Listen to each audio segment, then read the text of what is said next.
At 9:17 on the morning of January 22, 1943, Second Lieutenant John George crouched in the rubble of a Japanese bunker west of Point Cruz. His eyes were fixed on a single banyan tree, 240 yards away, through a scope his fellow officers had mocked for weeks.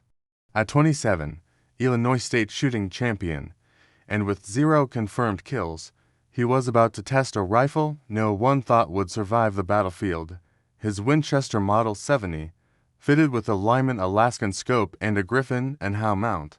The Japanese had 11 snipers embedded in the Point Cruz groves. In just 72 hours, they had killed 14 men from the 132nd Infantry Regiment. George's commanding officer had scoffed at his rifle, calling it a toy. The other platoon leaders teased him relentlessly. When George had unpacked the rifle at Camp Forest in Tennessee, the armorer asked if it was meant for deer or Germans. George simply replied, "For the Japanese," but the rifle hadn't even arrived before he shipped out. During the voyage to Guadalcanal, George watched other soldiers clean their issued garrons, while his rifle sat in a warehouse back in Illinois. He requested it be sent through military mail.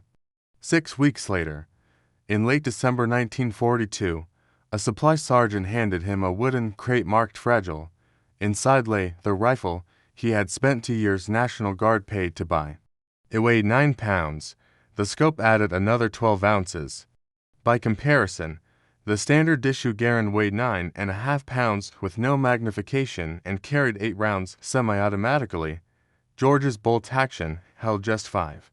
Captain Morris ordered him to leave the sporting rifle in his tent. George ignored the warning. The 132nd Infantry had relieved the Marines on Guadalcanal in December. The Marines had fought since August, taking Henderson Field, but the Japanese still held Mount Austin and the coastal groves west of the Matanacao River. Mount Austin rose 1,514 feet, heavily fortified with 500 Japanese troops and 47 bunkers. George's battalion attacked on December 17th, enduring 16 days of combat.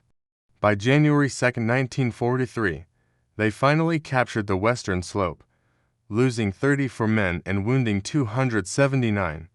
And George, he had fired his Winchester exactly 0 times in combat. The jungle around Point Cruz was a different world. No bunkers, no fixed positions, just massive trees concealing Japanese soldiers who knew the terrain intimately. Some were snipers, armed with scoped Arisaka-type 98s.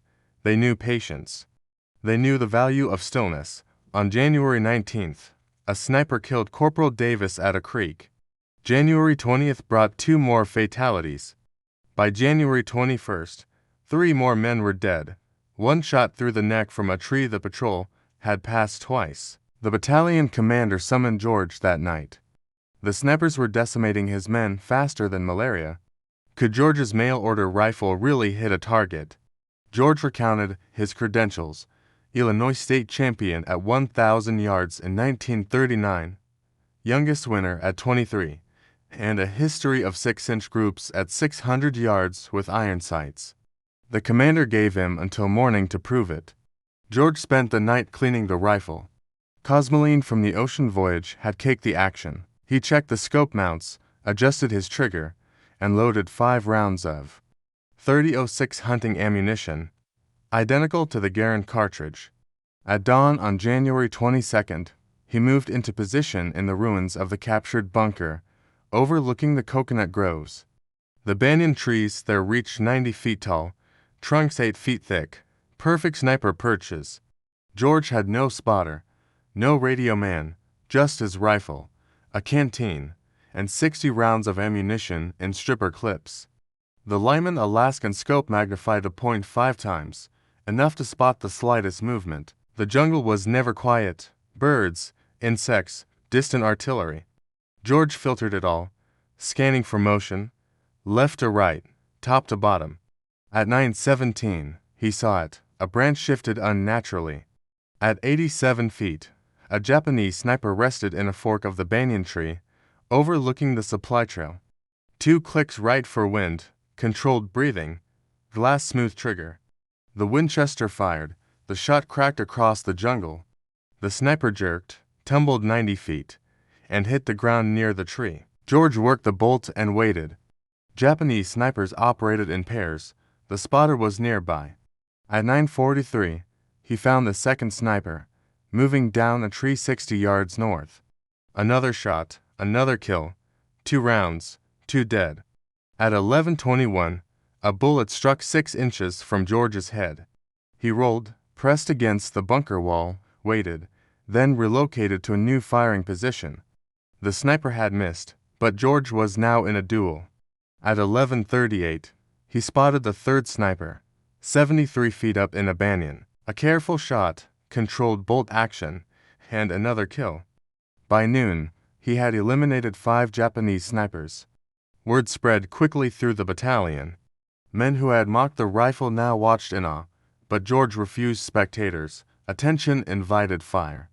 By 4 p.m., the Japanese snipers stopped moving during daylight. George returned to headquarters, exhausted but alive. Captain Morris wanted him back at dawn. January 23 dawned with heavy rain, visibility less than 100 yards. George waited until 8:15. By 8:45, the rain cleared enough for observation. At 9:12, he spotted a sniper 290 yards out, longer than yesterday. Another careful shot, another kill. Mortar followed, pinpointing his position by sound. George sprinted to a shell crater as his previous bunker was obliterated, relocated, and resumed observation. By the end of the day, he had killed 8 snipers with 12 rounds. Accuracy, 100%. The Japanese adapted, learning from each loss. January 24 brought rain and a new challenge, a decoy sniper in a palm tree, and the real threat concealed in a banyan 91 feet high. Using strategy and patience, George eliminated both with 2 precise shots, but exposure forced him to relocate again. By mid-morning, the last pair of snipers approached along the ground, using foliage for cover. George waited, rose only when the shots were safe, and killed both. 11 Japanese snipers dead in 4 days, 12 rounds fired. The Point Cruz groves were cleared. A battalion that had lost 14 men in 3 days could now operate safely. The morning after the Point Cruz sniper hunt ended, the entire battalion felt different. For the first time in weeks, patrols moved without expecting a bullet from the treetops. Men walked straighter, breathed easier, even joked as they cleaned their rifles. Word of George's 4-day streak spread through the 132nd like a whispered legend. But for George, the fight had only just begun. Colonel Pollard summoned him to the command tent.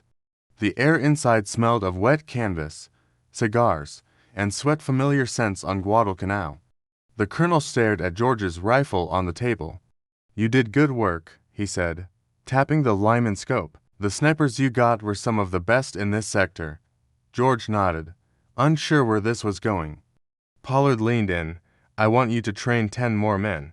We're forming a sniper section. You'll lead it." George, exhausted from 4 days of crawling through mud, scanning treetops, and living under mortar, wanted rest. But he also knew this was the only logical step. Snipers had become the greatest threat to the 132nd, and if the Japanese adapted, and they always adapted, the battalion needed more than 1 man with a scoped rifle. By January 26th, George handpicked the first group, a mix of calm, observant riflemen who had shown patience under fire. Some had never touched a scoped rifle before. Others were naturally gifted marksmen, but lacked discipline. George understood that being a sniper wasn't about hitting a bullseye. It was about seeing what others missed, knowing when not to fire, and becoming a ghost in the jungle. Training began behind a rise near the Matanikau River, where a series of fallen trees offered shade and cover. George set wooden targets at distances from 200 to 400 yards, then purposely hid them behind palm fronds, between tree splits, or just barely exposed behind roots. The men had to find the target before firing, a skill far more important than pure accuracy. He then taught them the hardest part, stillness. Hours of it, muscles burning, mosquitoes biting, jungle humidity turning uniforms into wet towels. If a recruit twitched, scratched, or shifted his weight, George tapped him with a stick. They learned to move slowly, breathe slowly, think slowly. Sniping in the Pacific was nothing like the shooting ranges back home. This was survival. By February 1st, George's section had become a functioning unit.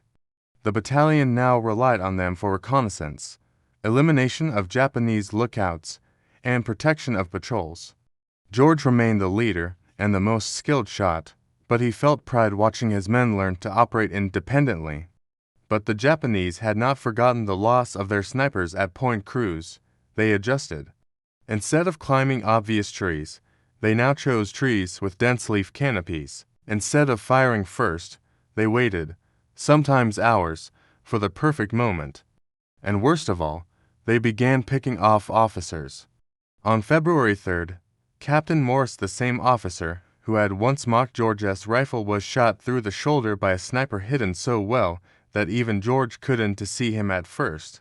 The bullet passed clean through, leaving the captain pale and shaking but alive. George studied the angle of the shot, dropped to the ground, and crawled 40 yards on elbows and toes until he found the shooter, a Japanese marksman perched in a banyan cluster, concealed by vines.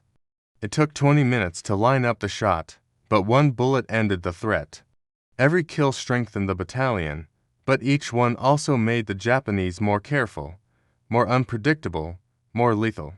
Around this time, George's reputation reached Marine units still operating on the island. Some Marines visited his camp, curious to see the civilian rifle that had suddenly become famous. One Marine sergeant inspected the Winchester, shook his head, and laughed. "Hell, that's cleaner than anything in our armory." But the rifle's fame came with consequences. Whenever George joined a patrol, the Japanese quickly recognized his fire. His shots were distinct, precise, deliberate, always single. Within days, enemy units learned to redirect their machine guns the moment George fired. Sniping became a high-risk duel: hit first, or be hit. On February 10th, a scouting mission along the Rove Creek turned deadly. George and two of his trainees advanced toward a ridge where scattered rifle fire had been heard. As they crossed a shallow stream, a single Japanese bullet cracked from the right. It missed George by inches, slicing a leaf behind him. The angle was steep, from a tree 120 yards away.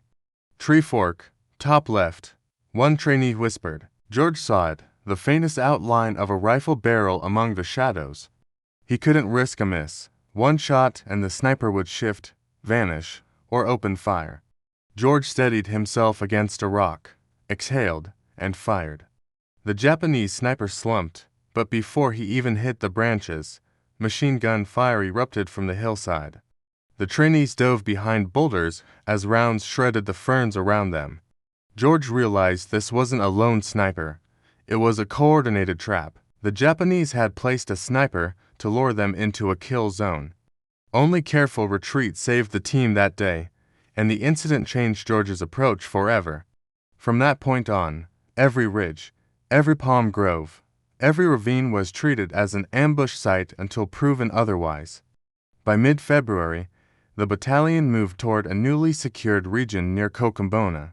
This area, unlike Point Cruz, had fewer massive trees but more ridges and ravines perfect for Japanese concealment. George's sniper section became vital scouts, crawling ahead of patrols and spotting enemy positions before they could attack. On February 17th, George faced one of his most unusual shots. During a sweep along a dried creek bed, a platoon came under sudden fire from a Japanese machine gun nest hidden in rocks. The gunners were entrenched, nearly invisible. Rifle fire couldn't suppress them. Grenades couldn't reach them. George climbed a low ridge, searching for an angle. Finally, from 310 yards away, he spotted a small opening between two rocks just wide enough for a single bullet. He aimed, fired, and heard the firing pause. A second shot ended the threat.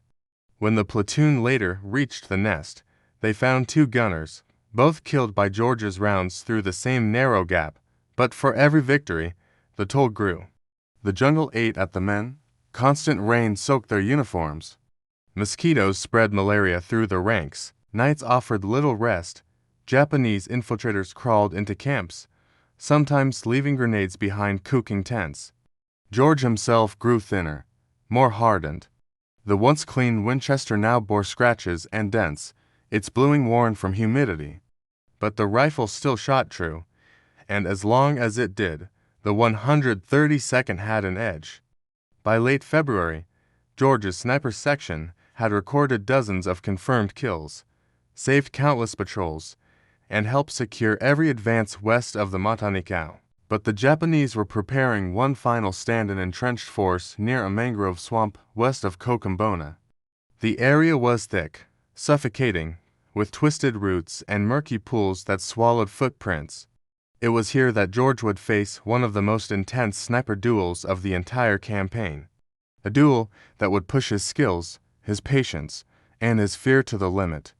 The mangrove swamp west of Kokumbona was a nightmare of mud, brackish water, and twisted roots that grew like claws from the earth. Every step threatened to suck a boot off, and every branch seemed designed to snag a rifle barrel or a uniform. Visibility was limited to barely 20 yards in many spots. Yet intelligence reports insisted that a group of elite Japanese snipers, 3 of the deadliest men George had ever faced, were entrenched here, covering the western approaches with long-range rifles and improvised firing positions. By February 24th, George had scouted the edges of the swamp, inching through knee-deep water and mud, watching the branches above for movement. He carried the Winchester Model 70, its stock scratched from months of jungle service, its bolt oiled and smooth. He had learned over Guadalcanal that the jungle revealed secrets only to those patient enough to look for them. The first contact came at 7:12, a faint glimmer of metal, no larger than a fist, peeked from behind a knotted root 290 yards out. George froze. It was a scope glinting in the morning light, his first indication that one of the elite snipers had taken position. He crouched behind a fallen log, careful not to reveal the outline of his helmet. He had no spotter today. The swamp's density made communication almost impossible, and his trainees had been assigned to different sectors. It was just him, his rifle, and the patience honed over Guadalcanal. George exhaled, controlled his heartbeat, and waited for movement. The sniper did not move for 30 minutes. Then, a flick of a sleeve revealed a human form. George adjusted for wind, compensating for the thin gusts that twisted through the mangroves. The first shot cracked a single, precise round. The sniper jerked, slumped, then disappeared into the roots. It was the beginning of a 4-hour duel. Unlike previous encounters, these snipers did not retreat after a shot. They repositioned subtly, never exposing more than a fraction of their body, forcing George to track each movement through the Lyman Alaskan. For every target he eliminated, another seemed to materialize elsewhere in the swamp, a testament to Japanese training and adaptation. At 9:18, George spotted the second sniper, an older man with a steady, confident posture. Unlike the younger marksmen, he did not panic. He adjusted his scope, aimed with deadly patience, and fired. George felt the bullet strike the mud 6 inches from his elbow. The duel had escalated into a deadly game of observation, precision, and timing. One wrong movement could mean death. George remembered what he had learned on Guadalcanal: predict your opponent's expectations, then act against them. He waited for the older sniper to reposition, moving slowly along the roots, eyes scanning. When the man leaned forward, exposing his chest, George squeezed the trigger. The sniper fell backward into the muck, eliminated without a second's hesitation. The third sniper proved the most cunning. Young, agile, and cunning, he used every shadow, every clump of mangrove roots to hide his presence. George tracked him for hours, spotting subtle shifts. A branch bent slightly, a leaf moved against the current, a reflection in stagnant water. He could not get a clean shot. By 12:15, George realized he would have to change tactics. The previous strategies, crouching, slow breathing, picking off visible targets, would not work against this final marksman. Instead, he became part of the swamp itself, lying prone in knee-deep water, only his eyes and rifle barrel visible above the roots, waiting for the Japanese sniper to reveal even the tiniest sign of presence. Hours passed. The sun climbed, casting shadows that moved like time-lapse ghosts. George's muscles ached, but he could not move. A shift, a reflection, a shadow. He observed everything. Then, at 14:03, the sniper made his first mistake. A misjudged foot placement caused a splash. A small glimmer of metal revealed itself for 1 second. George fired. The shot echoed across the swamp, and the sniper fell.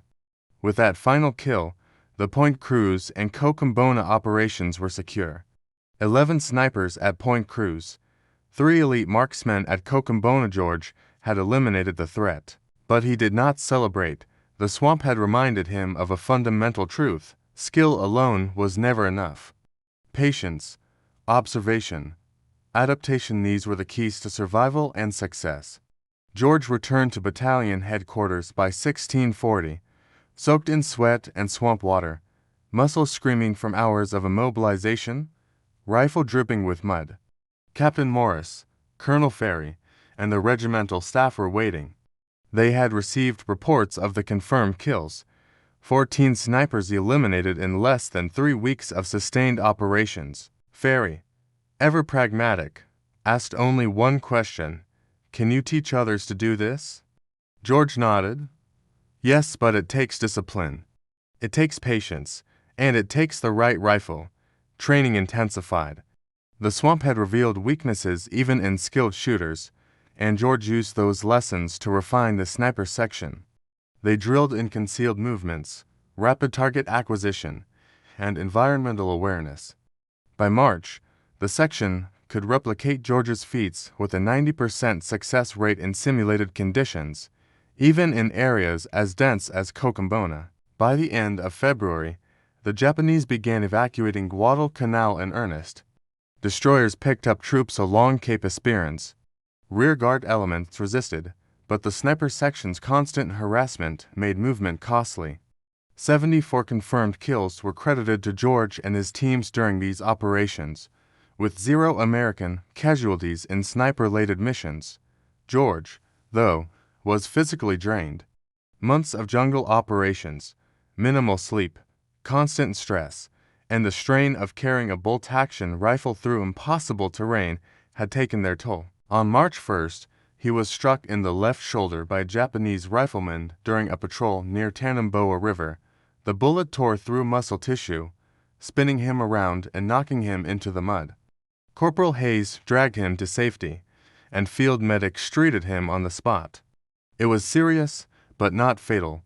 2 weeks of recovery followed. During this time, Guadalcanal quieted. The Japanese completed their evacuation. George reflected on the operations. He realized that the Winchester Model 70, his mail-order rifle, had become more than a weapon. It had been a psychological force multiplier. A single skilled marksman could disrupt enemy operations in ways entire platoons could not. By mid-March, George returned to the field only to receive new orders from Pacific Command, Burma, a mission classified as top priority. The details were sparse, but intelligence indicated dense jungle, long-range patrols, and operations deep behind Japanese lines.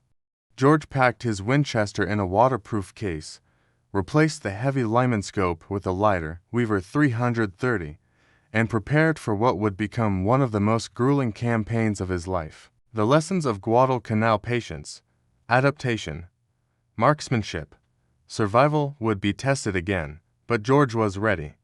By February 1944, John George was on a transport ship heading west across the Pacific, bound for India.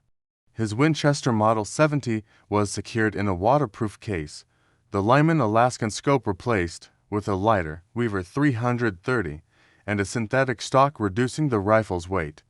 The Marauder's mission: advance through northern Burma, capture the Matkina airfield, and disrupt Japanese supply lines. It was a mission designed for speed, stealth, and endurance. No artillery support, no motorized transport, just men, rifles, and the dense jungle. The first week of the march was brutal. The battalion covered 83 miles through mountainous terrain, fording rivers and slogging through mud and leeches. Malaria and dysentery swept through the unit. Pack mules struggled, collapsing under heavy loads. George's rifle, once a tool of precision, was now a companion through exhaustion and relentless heat. Engagements were brief and deadly. Skirmishes against Japanese outposts often involved small numbers, hidden by jungle shadows. George fired 3 times in the first month, once at 412 yards against an officer directing troops at a river crossing, once at 380 yards to silence a machine gun position, and once at 290 yards against a sniper pinning down a patrol. Each shot was deliberate, each kill was measured. The Winchester's report announced his presence, so movement after firing became as critical as marksmanship itself. The march stretched on for 3 months. By May, the Marauders had covered over 700 miles through hostile terrain. Of the 5,300 men who began the campaign, only around 3,000 remained combat effective. Disease had claimed more men than Japanese bullets. By May 17th, the Matkina airfield was captured. A tactical victory, but one that came at a staggering cost. Despite the harsh conditions and relentless marching, George's experience in Guadalcanal paid dividends. He instructed men on camouflage, observation, and the art of taking shots without exposing position. Small teams, typically a shooter and a spotter, moved silently through the jungle, covering each other as they advanced. By adapting Guadalcanal lessons to Burma, George's teams neutralized Japanese snipers and infantry without suffering losses. On February 7th, George himself was hit by a rifle round to the left shoulder. The bullet tore through muscle, spinning him to the ground. Corporal Hayes dragged him to cover, and field medics stabilized the wound. Though serious, it was not fatal. After 2 weeks in a field hospital near Henderson Field, he recovered sufficiently to return to duty, just in time to witness the final Japanese evacuation of Guadalcanal. The Marauders continued their operations, advancing through impassable terrain, cutting supply lines, and harassing Japanese forces. George's sniper experience allowed him to train teams of expert marksmen who could operate independently in the jungle, striking targets of opportunity while remaining undetected. By the end of February, his sniper teams had 74 confirmed kills with 0 American casualties, a testament to strategy, patience, and marksmanship. Yet, the campaign exacted a toll. George's unit rarely engaged in long-range precision shots after the Guadalcanal campaign. Most encounters were close-range firefights, ambushes in dense vegetation, and rapid skirmishes at less than 50 yards. The Winchester Model 70, perfect for long-range sniping, was used sparingly, its skill reserved for moments when patience and precision could tip the scales. By June 1944, the Marauders were evacuated from Burma. The unit, decimated by disease and exhaustion, was disbanded. George returned to the United States in July, promoted to captain, and assigned to Fort Benning, Georgia. His role, training infantry officers in marksmanship, small unit tactics, and jungle warfare. Lessons learned in Guadalcanal and Burma were codified, passed to the next generation of soldiers. His Winchester Model 70, which had accounted for dozens of enemy kills, remained with him a symbol of skill, patience, and the power of the individual soldier. The rifle would never see combat again. By this time, the American military was standardizing equipment, semi-automatic rifles, mass-produced gear, and large-scale infantry tactics. Individual marksmanship was being absorbed into a broader system.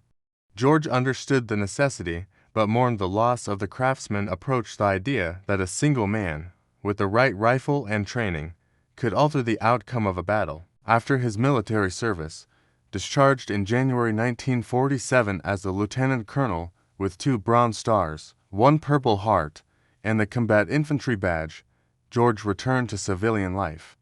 He pursued higher education through the G-Bill, attending Princeton University, then Oxford, and later conducting research in British East Africa. His military exploits, particularly Guadalcanal and Burma, remained private. He wrote down his experiences in a 400-page manuscript for personal record, which later became the book Shots Fired in Anger, published with the encouragement of the NRA. The book detailed rifles, tactics, ballistics, and jungle warfare with clinical precision, becoming a classic reference for firearms enthusiasts and military historians. George lived to see the evolution of warfare and sniping techniques, observing rifles from Garand to M16 and the formalization of sniping in modern armies. John George passed away on January 3, 2009, at 90 years old. His Winchester Model 70, the weapon that had cleared the Point Cruz Groves, was donated to the National Firearms Museum in Fairfax, Virginia. To the casual observer, it was just a vintage hunting rifle, but for those who understood its history, it was proof that skill, patience, and training could achieve what entire battalions could not, a reminder of the power of the individual soldier.